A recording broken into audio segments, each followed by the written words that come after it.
Hai Sobat Misteri, pernah dengar soal Onggo Inggi nggak?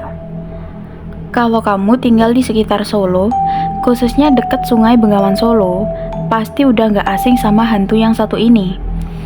Jadi ceritanya, Onggo Inggi ini dikenal sebagai sosok misterius yang cuma nampak kepalanya aja di atas permukaan air, dengan rambut yang panjang menjuntai kayak tali pancing. Katanya rambut ini digunain buat nyeret orang yang mendekat ke sungai. Serem banget kan? Nah, asal-usulnya pun gak kalah menarik. Ada yang bilang, Onggo Inggi dulunya seorang putri raja yang bunuh diri karena dipaksa nikah sama pangeran yang punya penyakit kulit yang menjijikkan. Kebayang kan baunya? Karena gak tahan, si putri akhirnya nekat menceburkan diri ke sungai dan arwahnya masih gentayangan sampai sekarang. Tapi, ada juga versi lain yang menyebutkan kalau Onggo Inggi sebenarnya adalah jin penjaga keraton Solo yang dihukum karena meminta tumbal manusia. Jadi, dia dibuang ke Bengawan Solo dan terus menghantui sungai itu, bareng keluarganya yang konon juga makhluk gaib. Tapi, siapa sebenarnya Onggo Inggi? Apakah ia benar-benar arwah putri yang terkurung dalam penderitaan? Atau mungkin ia adalah jin penjaga yang dihukum karena kejahatan masa lalu? Dalam video kali ini, kita akan menggali lebih dalam tentang legenda yang mencekam ini, menyelidiki asal-usulnya, dan mendengar kisah nyata yang dialami oleh mereka yang pernah bertemu dengan Onggo Inggi. Nah, gimana? Udah bikin merinding belum? Kalau penasaran lebih lanjut, stay tune terus di Jejak Misteri, karena kita bakal bahas lebih dalam tentang sosok Onggo Inggi ini. Siap-siap buat ngerasain suasana mencekam dari cerita rakyat yang satu ini. Jadi, siapkan diri kalian, Sobat Jejak Misteri, dan jangan pergi kemana-mana. Mari kita mulai perjalanan kita menyusuri jejak mistis Onggo Inggi di Sungai Bengawan Solo.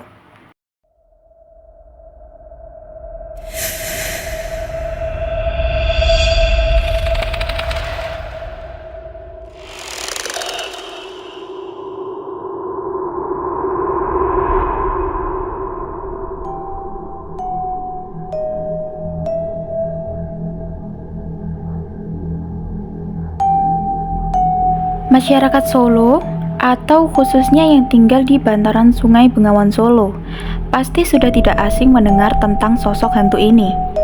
Berbagai kisah beredar mengenai keberadaan makhluk yang konon sering menjerat manusia yang beraktivitas di Sungai Bengawan Solo. Wujud Onggo Inggi sendiri digambarkan seperti kepala tanpa badan yang mempunyai rambut yang panjang sekali, di mana rambutnya tersebut digunakan Onggo Inggi untuk melilit mangsanya yang akan diambil jiwanya. Ia kerap mengelabui orang yang melihatnya dengan berpura-pura menjadi manusia yang tenggelam. Manusia yang tertipu dan mendekatinya konon akan diseret ke dalam air untuk dijadikan tumbal. Manusia tersebut dapat kembali, tetapi syaratnya bersedia menukar jiwanya, sehingga manusia tersebut akan dikembalikan dengan jiwa yang berbeda. Ada juga yang mengatakan sosok Onggo Inggi memiliki kulit pucat yang menyeramkan, serta gigi taringnya yang mencuat keluar. Malam itu, langit di atas Sungai Bengawan Solo tampak seperti permadani hitam yang dipenuhi bintang-bintang kecil.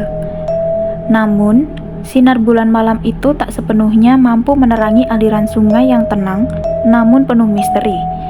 Angin berhembus perlahan, membawa serta bisikan-bisikan tak kasat mata yang meresap ke dalam setiap rumah di bantaran sungai. Suara jangkrik dan kodok mengisi kesunyian malam. Namun di balik semua itu, ada sesuatu yang ganjil, seperti ada yang mengintai dari kegelapan. Kabut tipis mulai naik dari permukaan sungai, menggeliat dan menyelimuti daerah sekitarnya. Di sela-sela bayangan kabut, pepohonan di tepi sungai terlihat meliuk-liuk pelan, seolah bergerak mengikuti irama alam yang misterius. Air sungai yang biasanya mengalir pelan, kini tampak seperti cermin hitam yang memantulkan kegelapan langit di atasnya. Tidak ada perahu yang melintas, tidak ada suara manusia, hanya aliran air yang tenang. namun menyimpan rahasia gelap di dalamnya. Di sebuah rumah kecil di tepi sungai, seorang pria tua bernama Suro terbangun dengan nafas terengah-engah. Tubuhnya basah oleh keringat, meskipun udara malam begitu dingin. Matanya terbuka lebar, menatap langit-langit kamar yang diterangi oleh cahaya temaram dari lampu minyak di sudut ruangan. Jantungnya masih berdebar kencang, dan mimpi buruk yang baru saja dialaminya terus menghantui pikirannya. Dalam mimpinya, Suro melihat Sungai Bengawan Solo. Namun bukan sungai yang ia kenal selama bertahun-tahun menjadi nelayan di sana. Sungai itu tampak jauh lebih gelap, lebih dalam, dan lebih mengerikan. Di tengah permukaan air yang tenang, ada sosok seorang wanita. Hanya kepalanya saja yang terlihat, menyembul dari air, dengan rambut hitam panjang yang mengambang di sekitar wajah pucatnya. Matanya bukan mata manusia. Tatapan kosongnya menembus kegelapan, seolah-olah ia bisa melihat langsung ke dalam jiwa Suro. Mulut wanita itu melengkung dalam senyuman menyeramkan, memperlihatkan deretan gigi taring yang tajam. Suro merasakan dingin menyusup ke dalam tulangnya. "Onggo Inggi," gumamnya dalam hati. Nama itu terlintas di benaknya seketika. Sosok makhluk yang sering diceritakan oleh orang-orang tua di desanya. Sosok kepala dengan rambut panjang yang menggunakan tipu muslihat untuk menjebak manusia yang berani mendekat. Menurut legenda, Onggo Inggi kerap muncul di sungai untuk menarik korban, menyeret mereka ke dalaman air, untuk kemudian menukar jiwa mereka dengan jiwa lain. Meski sudah mendengar cerita itu berkali-kali sejak kecil, Suro tak pernah percaya sepenuhnya. Baginya, itu hanya mitos yang ditujukan untuk menakut-nakuti anak-anak agar tidak bermain terlalu dekat dengan sungai di malam hari. Namun, malam ini berbeda. Mimpi itu terasa begitu nyata, seperti sebuah peringatan. Suro duduk di tepi tempat tidurnya. Mencoba menenangkan diri, ia mengusap wajahnya, menghapus keringat yang terus mengalir di dahinya. Ia melirik ke jendela rumahnya yang menghadap langsung ke sungai. Kabut tebal yang menyelimuti sungai terlihat jelas. Dari balik jendela kayu yang terbuka sedikit, kabut itu tampak bergerak dengan pelan, seperti tangan-tangan hantu yang merayap di atas air. Seiring waktu berjalan, kegelisahan di hati Suro tak kunjung mereda. Ia memutuskan untuk keluar dari rumah, berharap udara segar malam bisa meredakan perasaannya yang kacau. Dengan langkah hati-hati, ia melangkah keluar, membuka pintu kayu yang berderit pelan. Udara malam menyambutnya dengan dingin, membawa aroma lembab khas sungai. Di kejauhan, suara gemericik air mengalir terdengar lembut. Namun ada sesuatu yang aneh dalam bunyi itu. Seperti ada suara lain yang berbaur di dalamnya. Suara yang tidak seharusnya ada. Suro menatap ke arah sungai, memandang dengan seksama. Kabut semakin tebal, menyelimuti permukaan air yang hitam pekat. Ia tidak melihat apa-apa pada awalnya, hanya kabut yang melayang di atas air. Namun, setelah beberapa saat, ia menyadari ada sesuatu yang bergerak di tengah sungai. Sosok itu perlahan muncul dari balik kabut. Samar, namun jelas. Sebuah kepala, dengan rambut panjang yang mengambang di atas air. Suro mundur satu langkah. Napasnya tercekat di tenggorokan. Matanya melebar. Tak percaya dengan apa yang dilihatnya. Sosok itu tidak bergerak. Hanya melayang di sana. Diam di tempat. Rambut panjangnya yang tergerai menutupi sebagian wajahnya yang pucat. Namun dari balik helai rambut itu, Suro bisa melihat tatapan mata kosong yang memandang langsung ke arahnya. "Siapa di sana?" Suro berteriak. Suaranya serak. Ia berharap apa yang dilihatnya hanya ilusi. Namun sosok itu tidak menghilang. Sebaliknya, Sosok kepala itu bergerak perlahan, mendekat ke arah tepi sungai, mendekati tempat di mana Suro berdiri. Perasaan ngeri menyelimuti Suro. Kakinya terasa kaku, tidak bisa digerakkan. Ia ingin berlari, namun tubuhnya seakan terpaku di tempat. Sosok kepala itu semakin mendekat, dan kini ia bisa melihat lebih jelas. Wajah pucat dengan mata hitam kosong yang tak berkedip, dan senyum menyeramkan yang memamerkan taring tajam. Rambut panjangnya berkibar mengikuti gerakan air, seperti ular yang siap melilit mangsanya. Suro memaksakan tubuhnya untuk bergerak, tetapi saat ia hendak berlari, sesuatu yang lebih aneh terjadi. Rambut sosok itu tiba-tiba memanjang, merayap di atas air dengan kecepatan yang mengerikan, seolah hidup dan punya kemauan sendiri. Rambut itu terulur ke arah Suro, melilit kaki dan tangannya dalam sekejap, membuatnya tak bisa bergerak. "Ya Allah, tolonglah hamba-Mu ini ya Allah," desis Suro, panik.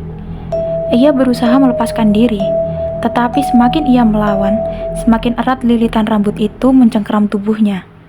Dan saat sosok itu menariknya perlahan ke dalam air, hanya suara tawa pelan yang terdengar, menghantui malam yang sunyi.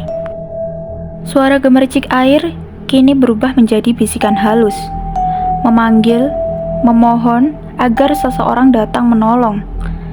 Namun tak ada yang tahu pasti siapa yang memanggil atau siapa yang terperangkap oleh jeratan Onggo Inggi malam itu. Suro terus meronta, tapi lilitan rambut panjang yang dingin dan basah itu semakin kuat, menariknya lebih dekat ke permukaan air yang hitam pekat. Ia bisa merasakan dinginnya air yang membasahi kakinya, dan aroma amis yang memancar dari sungai semakin kuat, membuat napasnya tersengal-sengal. Di depan matanya, sosok Onggo Inggi semakin jelas. Wajah pucatnya, mata hitam legam yang kosong, dan senyum menyeramkan yang menampilkan taring tajamnya. Rambut panjang yang melilit tubuh Suro bukan sekedar rambut biasa. Rambut itu hidup, menggeliat seolah punya kehidupan sendiri. Ia bisa merasakan betapa kuatnya cengkraman itu, dan bagaimana tubuhnya perlahan-lahan ditarik menuju sungai, menuju takdir yang mengerikan. Suara tawa Onggo Inggi bergema lembut di telinganya, seperti bisikan yang berasal dari dalam alam mimpi, namun juga sangat nyata dan menghantui. Suro kini sudah setengah terbenam dalam air. Tubuhnya mulai merasakan dinginnya air Bengawan Solo yang menusuk. Dan ia tahu bahwa jika terus melawan, lilitan itu hanya akan semakin kencang. Dalam kondisi putus asa, pikiran Suro mulai kabur. Kesadarannya mulai terkikis oleh rasa takut dan kelelahan. Ia sudah mendengar cerita tentang banyak orang yang menjadi korban Onggo Inggi, yang tubuhnya diseret ke dalam sungai untuk selama-lamanya. Sebagian dari mereka dikatakan kembali, namun dengan jiwa yang bukan lagi milik mereka sendiri. Jiwa yang telah ditukar dan menjadi bagian dari kekuatan gelap yang mendiami sungai itu. Tapi di tengah kegelapan dan ketakutan itu, tiba-tiba sebuah pemikiran muncul di benak Suro. Kepasrahan kepada Yang Maha Kuasa. Ia mengingat ajaran-ajaran yang selalu didengar sejak kecil, bahwa saat berada di ujung keputusasaan, hanya satu yang bisa menyelamatkan, Tuhan Yang Maha Kuasa. Dengan napas terengah dan dalam keadaan hampir tenggelam, Suro menutup matanya dan mulai berdoa dengan sepenuh hati. Ya Allah, hamba pasrah, hamba mohon ampun dan perlindungan. Hanya kepadamu hamba memohon pertolongan. Jika ini akhir hidup hamba, terimalah jiwa ini dalam ridho-Mu. Suro terus mengucapkan doa.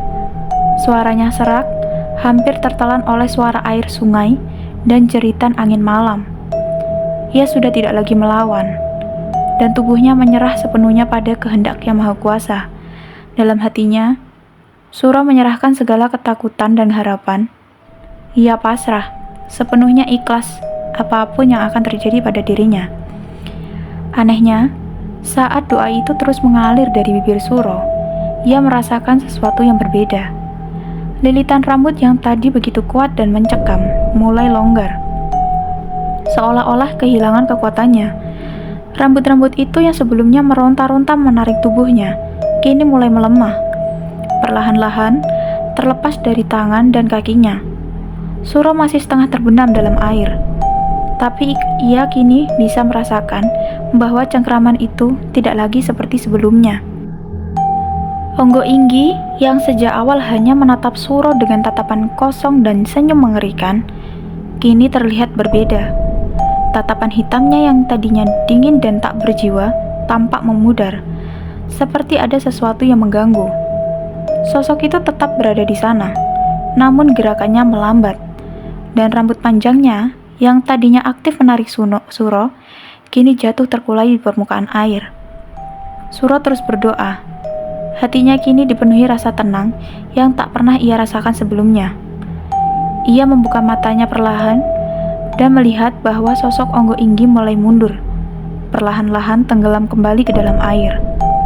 Mata hitam sosok itu tidak lagi menatap dengan kekosongan menyeramkan, tapi tampak bingung, seolah-olah kalah oleh sesuatu yang lebih kuat dari kekuatan gelapnya. Allah, lindungi hambamu ini, bisik Suro. Air mata mengalir di pipinya, bercampur dengan air sungai yang dingin. Ia bisa merasakan tubuhnya kini sepenuhnya bebas dari lilitan rambut itu. Sosok Onggo Inggi tenggelam lebih dalam ke dalam air. Wajah pucatnya perlahan menghilang dari pandangan, dan yang tersisa hanya rambut panjang yang ikut tenggelam bersama tubuhnya. Lalu, tiba-tiba saja, sosok itu menghilang sepenuhnya ke kedalaman sungai Bengawan Solo, meninggalkan Suro yang masih terengah-engah di tepi sungai. Suro tidak bisa percaya bahwa ia masih hidup. Tubuhnya gemetar antara kedinginan dan rasa syok. Tapi ia tahu bahwa apa yang baru saja terjadi bukankah sebuah mimpi buruk biasa. Ia perlahan-lahan berjalan ke daratan, menarik nafas dalam-dalam. Kakinya gemetar dan kepalanya pusing. Tapi ia berhasil mencapai tepi sungai. Ia duduk di sana, memandang air sungai yang kini kembali tenang, seperti tidak pernah ada sesuatu yang menyeramkan muncul dari sana. Suro terisak, mengucapkan syukur kepada Tuhan atas keselamatannya. Ia tahu, tanpa bantuannya, malam itu mungkin akan menjadi akhir hidupnya. Kisah Suro tentang malam itu terus hidup, tidak hanya di bibirnya, tetapi juga di dalam setiap percakapan keluarganya. Jangan pernah takut pada makhluk gaib, karena mereka hanyalah bagian dari ciptaannya. Yang harus kita takutkan adalah kehilangan iman dan harapan kepada Tuhan. Sebesar apapun ketakutanmu, sebesar itu pula kekuatan yang harus kamu miliki untuk berpasrah.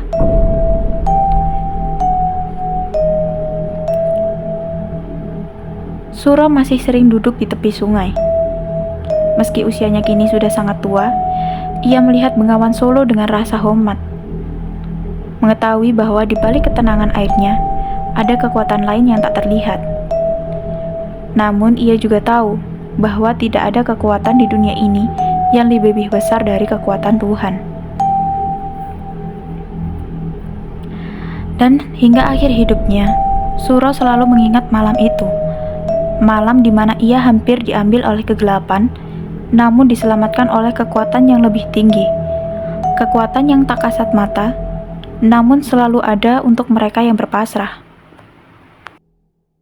Nah, mengenai asal-usul dari si Onggo Inggi ini, diceritakan oleh tweet dari @dioseta. Seperti biasa, linknya aku cantumin di description box ya. Ada beberapa versi cerita mengenai sosok hantu ini. Yang paling menarik adalah kisah tentang putri raja yang bunuh diri karena dipaksa menikah. Konon ada sebuah kerajaan yang sedang dilanda wabah penyakit kulit. Banyak masyarakat yang menderita karena penyakit ini, termasuk putra sang raja. Penyakit itu memberikan rasa gatal yang amat sangat, hingga luka nanah yang berbau amis dan membuat penderitanya terlihat menjijikkan. Sang raja telah menempuh berbagai cara untuk mengobati anaknya itu. Namun usahanya tidak membuahkan hasil. Pada suatu ketika, ada seorang penasihat kerajaan yang memberitahu sang raja jika mendapat bisikan gaib. Penasihat tersebut memberitahu sang raja jika penyakit kulit anaknya tersebut akan sembuh apabila dinikahkan dengan seorang wanita yang lahir dalam kondisi terbungkus ari-ari. Setelah mengutus pasukannya untuk mencari wanita yang dimaksud, sang raja pun menemukan seorang putri dari kerajaan lain yang lahir dengan kondisi itu. Dengan tangan terbuka, raja dari kerajaan itu menawarkan putri itu untuk dinikahkan dengan pangeran. Bukan karena ingin menolong, tapi ayah dari putri itu berniat menguasai harta dan tahta dari kerajaan yang terkena wabah itu. Sang putri yang mendengar cerita tersebut pun enggan untuk dinikahkan dengan seseorang yang memiliki penyakit aneh. Namun sang putri tak bisa menolak, karena sang ayah yang seorang raja itu memaksanya untuk melakukan apa yang dikehendaki. Pernikahan pun berlangsung. Sang putri dan putra raja yang terkena penyakit kulit tersebut diarak berkeliling kerajaan menggunakan tandu. Namun saat berada di dalam tandu, sang putri tidak tahan dengan bau amis dari kulit putra raja yang terkena penyakit itu. Ia merasa bahwa ayahnya sudah keterlaluan dan tega menikahkannya dengan pangeran itu demi keinginannya sendiri. Akhirnya saat tandu itu melintasi sungai, sang putri pun menceburkan diri ke sungai yang deras dan akhirnya menghilang karena tenggelam. Setelah kejadian itu, banyak warga bantaran sungai melihat sosok misterius di tempat putri itu menceburkan diri. Sosok itu berwujud rambut yang panjang, yang hanya memunculkan kepala dan rambutnya saja di permukaan air. Sumber lain menceritakan bahwa sebenarnya hantu Onggo Inggi sebelumnya adalah jin abdi dalam penjaga keraton Solo. Ia yang seharusnya menjaga manusia, malah meminta sesajen yang berlebihan. Bahkan ia dengan lancangnya meminta nyawa manusia. Jin itu pun akhirnya dibuang ke Sungai Bengawan Solo. Jin itu menghuni Sungai Bengawan Solo dan sering menampakkan diri dengan wujud rambut yang mengambang. Di sana, ia beranak pinak, melahirkan penerusnya dan menguasai Sungai Bengawan Solo. Walaupun cukup banyak versi yang menceritakan tentang asal-usul makhluk ini, tapi masih ada yang cukup skeptis untuk tidak mempercayai fenomena ini. Cerita ini menggambarkan keputusasaan, pengkhianatan, dan kehendak manusia yang seringkali dipatahkan oleh kekuatan-kekuatan yang tidak terlihat. Hantu Onggo Inggi adalah simbol dari amarah yang tertahan, penderitaan, dan takdir yang tidak bisa dihindari, yang terus menghantui bahkan setelah kematian. Pesan moral yang dapat diambil dari kisah ini adalah bahwa keegoisan dan ambisi, terutama dari mereka yang berkuasa, seringkali membawa kehancuran bagi orang-orang yang tidak bersalah. Sang putri dipaksa menikah demi keuntungan politik dan ekonomi, tanpa memperhatikan kebahagiaannya. Pada akhirnya, keputusannya untuk bunuh diri mencerminkan betapa tragisnya hidup yang dipenuhi dengan paksaan, ketidakadilan, dan kurangnya pilihan. Selain itu, cerita ini juga mengingatkan kita bahwa kejahatan dan penderitaan yang tidak diatasi dengan benar akan terus berlanjut, menghantui generasi berikutnya. Kekuatan gaib seperti Onggo Inggi bukan hanya mitos, melainkan cerminan dari luka dan kesalahan yang tak terselesaikan. Pesan penting lainnya adalah, walau masyarakat sering terbagi antara yang percaya pada kisah-kisah mistis dan yang skeptis, penting untuk tetap menghargai warisan budaya dan cerita rakyat yang kaya akan pelajaran moral. Kisah Onggo Inggi ini juga menjadi pengingat bahwa dalam setiap cerita horor terselip nilai-nilai penting yang harus diperhatikan, seperti penyesalan, tanggung jawab, dan keadilan. Terima kasih telah menyimak kisah ini di Jejak Misteri. Sampai jumpa di cerita misteri berikutnya. Tetap bersama Jejak Misteri, dan selalu ingat bahwa tidak semua yang tidak terlihat berarti tidak ada. Jangan lupa tinggalkan jejak dengan klik tombol subscribe, nyalakan lonceng notifikasinya, biar kalian gak ketinggalan video baru dari aku. Jangan lupa juga klik like dan share video ini kalau kalian suka. See you next video ya. Bye-bye.